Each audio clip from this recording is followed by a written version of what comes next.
Thank you for joining us today at the LDRS Creative YouTube tutorial channel, where we hope to inspire.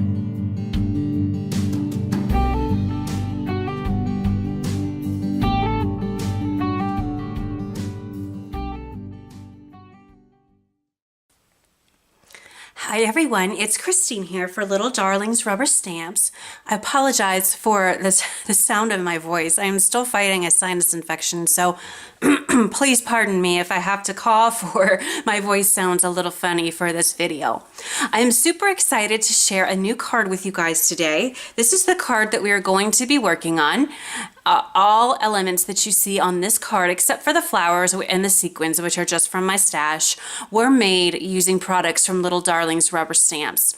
This is not a typical clean and simple card for sure, but it's also very easy to put this card together because Little Darlings makes all of these dies that coordinate beautifully together to create a beautiful card like this. So something that looks very complicated and complex is actually very easy to put together. So today I'm going to go through all the products that I use, show you how to use the dies, and then we'll do a little bit of painting. I thought I might show you how to watercolor her hat and her hair. I know for me, back in the day before I became a little bit more confident in my coloring skills, I might have looked at an image like this and been very intimidated. Not anymore, since I have discovered some watercoloring techniques, and I want to share those with you so that you too can paint or however you want to color, whatever coloring medium you choose to use. You can absolutely do it, and you can make these little adorable images such as this one come to life. So let's go ahead and look at the stamp set that we are going to be using today. This is from the Polkadoodles line from Little Darlings Rubber Stamps, and this one is called I Brought the Cake, and I love her. I also recommend however you store your stamps. I store mine in these stamp pockets. I just haven't put this one in its home yet, but I encourage you, save this little picture here. It's a great guide for coloring, especially if you're kind of new to coloring or you just want some color combination ideas or ideas on where to put your shading. This is an excellent guide. So what I do is I just stick these in the same little pockets that I stick my stamps in. And I will be doing that with this particular image as well once I get a home for it. But this is the stamp that we're going to be using. Look at all that adorable detail. I just love how she has little cupcakes and cookies in the little pockets of her apron. She's absolutely adorable. And she was a dream to color. She was so much fun to color. The paper that I used, which I used here in the background and also in a little die that I cut out behind her, is from the TLC Inspired Soft Blush Collection. This is absolutely beautiful paper. I'll do a quick little flip through for you here. It is absolutely gorgeous. Such lush, beautiful, romantic colors. I absolutely fell in love with it. Now, let me talk a little bit about how I put the card together. I want to talk about the dies first. I started planning my card by kind of laying my design idea out. So what I did is I simply took my stamp out of its little packaging here, and I knew I wanted to use this absolutely beautiful large die. This die, along with the smaller die of design paper on the inside and this corner piece, all come from this particular die set right here. And this is the Regal Frame die set, and you get 3 different beautiful dies from this set. I have to brag on these dies for just a moment.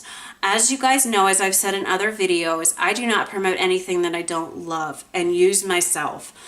Like I'm sure most of you, I have been using dies for years, probably over a decade. I've been using some type of die.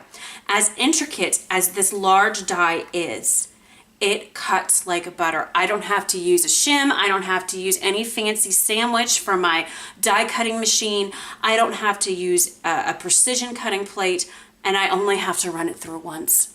And I promise you guys, that is the absolute truth. And I am able to cut out this gorgeous, intricate die. So what I did is I kind of just positioned, I was playing around with my stamps, and I sort of decided, you know, I think I'm going to use this. I'm going to put her in the middle, and I'm going to put this little corner piece back here in this corner. And I decided to put it underneath because I really wanted this intricate die to be the star of the show.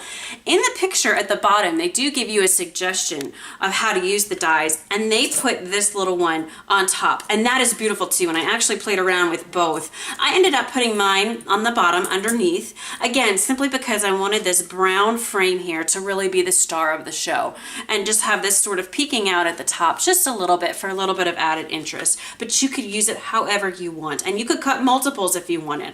I had other ideas for different elements, so I just cut one. Again, just for a little bit of interest and a little bit of light pink color. I also decided to put this beautiful die along the bottom here. So I'd have her kind of standing on it to sort of ground her into the card so she's not sort of floating in midair, if you will. This particular die is called the Scalloped Swag die. And as you can see in the finished card, I just sort of ran it along the bottom there.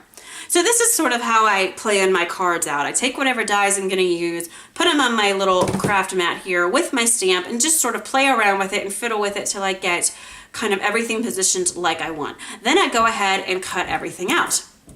So let me move all of this aside and show you quickly what these die cuts look like cut out. Of course, you can see them on the finished card, but I also wanted to show them to you without being on a card, just so you can appreciate how absolutely gorgeous they are. Here is that large frame. It's absolutely gorgeous. Let me put it on top of this stamp pocket so you can really see how it stands out. Here is the little die that goes in the corner here. And again, you could have it on top, or you could have it on the bottom, whichever you choose. And then, of course, I have my little scallop swag for at the bottom. I forgot to cut out the little tiny scallop in the middle of design paper, but you guys get the idea. These are just absolutely gorgeous dies, and I really wanted to show you how these intricate dies look just being cut out without being on the final card, so you can really appreciate how beautiful these are. All right, let me go ahead and set all of this aside. Now what I thought might be fun to do is talk a little bit about how I watercolored this beautiful image. I already have stamped her onto some watercolor paper, and I thought I would go over how I did the little hat and her hair. Just to give you an idea, those are larger images, or larger portions of this image rather, and they might be a little intimidating, so I wanted to show you how I did it. I simply used some watercolor markers and a water brush to paint this ink onto this image, and I used pale rose for the hat. And let me just show you how easy this is to do. I have my light source coming in from the right, so I'm just going to have some shading at the top here where the light would be hitting her little hat. And I only used one color, and I'm using my water brush to blend this out so we get some nice shading. I'm going to do the same thing now with the brim of the hat, and I am just doing this very quickly just to give you an idea of what this would look like. And of course you could color this with Copics, you could color this with any coloring medium that you choose. I am just in love with these zig markers and really like demonstrating how to use them. They've given me so much more confidence in my coloring, and I feel very confident tackling gorgeous images like this. You know, you see an image like this and you really want to do it justice, right? And I have found that by painting, I feel that I'm able to do that, and I'm very happy with the results. And that's what it's all about, is being happy with your work. So I'm just taking this this pale rose color here and just putting the marker down where I feel it's going to be darkest, and then of course using my water brush to blend it out.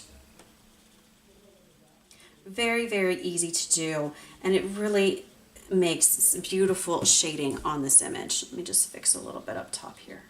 There we go. Now we need to come around here and do this little area underneath the hat over here and underneath these flowers. Take the water brush, of course, and blend it out, and then we will do this left side of the hat as well. This is going to be the darkest portion because it's on the left. Again, I have that light source coming in from the right, so most of this is going to be darker, or with the, the marker color, and just a little bit of it will have shaded, or lighter with the water brush here. And that easy is how you do the hat. So don't let larger portions of an image deter you from, you know, giving this a go. For her hair, I thought I'd just show you one side of her hair because it would be the same on both sides. So let me just show you kind of how I did that. I used dark brown and brown for her hair. And what I wanted to do was just sort of make the inside of the ringlets where the lightest part is going to be. Kind of make the outskirts of each side of the ringlets where the shadow is hitting. So I just come in with my darkest marker like so, and then I take my lightest marker, which in my case is brown. I'm using dark brown and brown, and just sort of blending those colors together, and then take the water brush and of course blend even more. You basically get a third color in the middle there, which really gives you a nice highlight to distinguish between that and the shadow where the darkest part of the image is going to be. And then I would just keep doing this all the way down for the ringlets, and then of course up here underneath her hat it's going to be shaded as well. So I'm coming in with my dark marker here, down here where these little tendrils of hair are, and then a little bit here to kind of balance it out, and then come in with the brown again, mix everything together.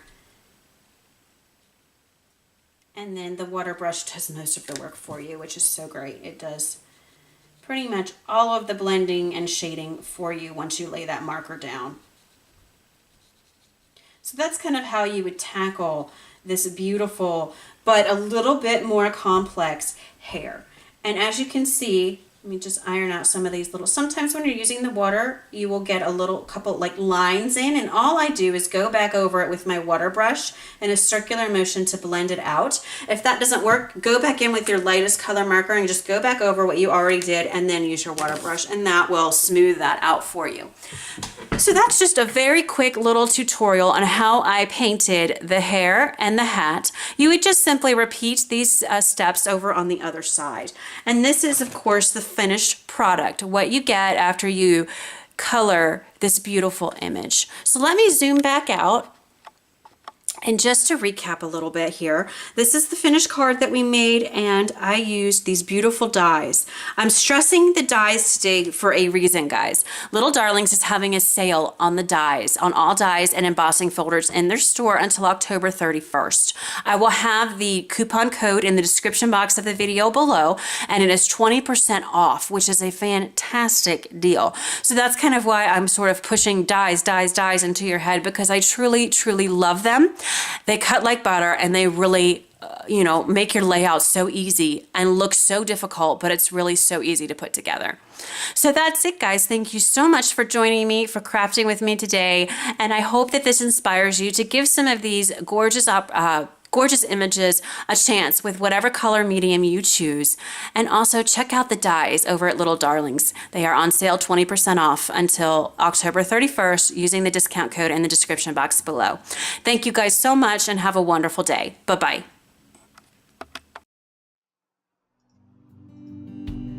We hope you enjoyed today's tutorial. For information on these and more products available at the LDRS Creative Store, visit us on Facebook and our website at www.ldrscreative.com.